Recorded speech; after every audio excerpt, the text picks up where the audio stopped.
nii et täna siis ilusal sügispäeval ametliku tseremooniaga Rakvere linn lõpetab Rakvere Ussimäe prügila sulgemisprojekti, mille tööd said valmis juba siin septembri alguseks ja lõpparuanne esitatud 19. septembril.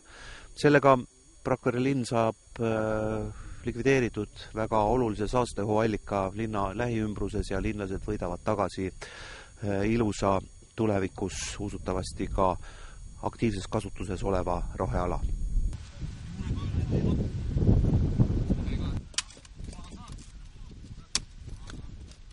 Projekti lõpus panime siia tagasi need puud, mis aastate jooksul siit loodusest võetud on, istutasime täna siia tagasi.